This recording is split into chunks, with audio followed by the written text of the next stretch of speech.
At nagbabalik ang Sports Now. Sa kabila ng injuries at matinding laban sa PBA Philippine Cup, mas piniling ituon ni Magnolia Hotshots guard Jerome Lastimosa ang pansin sa pasasalamat at pananampalataya habang papalapit ang Pasko. Dala ang pag-asa makabalik ng mas malakas para sa kupunan at sa paparating na taon. Ang ibang detalye alamin sa eksklusibong pag-abante ni Fred Rabanal. Sports Now. Sports Now. Exclusive.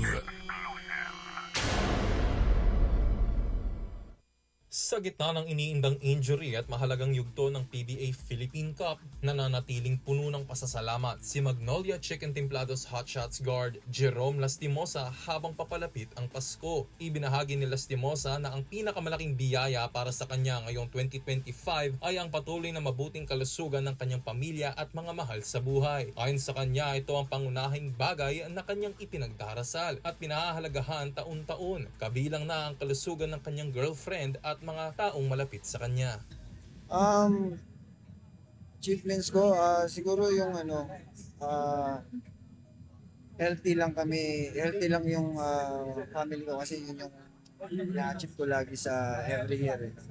Healthy yung family ko, yung family ng girlfriend ko.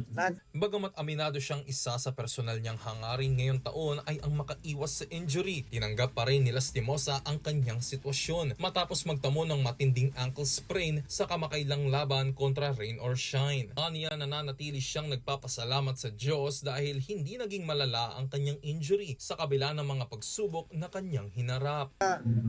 Yun nga, yung isa kong achievements din na sana this year di ako ma-injured, but then ito nangyari. So, pero thankful pa rin ako kay God kasi hindi naman masyadong grabe yung injury. Sa ngayon, patuloy ang kanyang rehabilitasyon at wala pang kasiguraduhan kung makakalaro siya agad sa quarterfinals ng Magnolia kontra TNT Tropang 5G. Gayunpaman, positibo si Lastimosa na handa siyang bumalik sa aksyon sakaling makalusot ang Hotshots at umabot sa semifinals. Para naman sa paparating na 2026, malinaw ang mga layunin ni Lastimosa. Isa sa kanyang pangunahing inaasam ay ang makamit ang kampyonato kasama ang Magnolia, kasabay ng pananatili ng mabuting kalusugan taon-taon.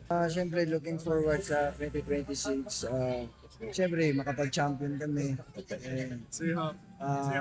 Yun, good health pa rin every year. Yun ang laging pinakawalan. Sa kabila ng pisikal na hamon at pressure ng kompetisyon, ipinapakita ni Jerome Lastimosa na ang pasasalamat sa pamilya at pananampalataya ang nagsisilbing lakas niya. Isang biyayang patuloy na nagbibigay inspirasyon sa kanyang hangaring magtagumpay sa 2026. Ako si Fred Rabanal, Abante Sports, now na!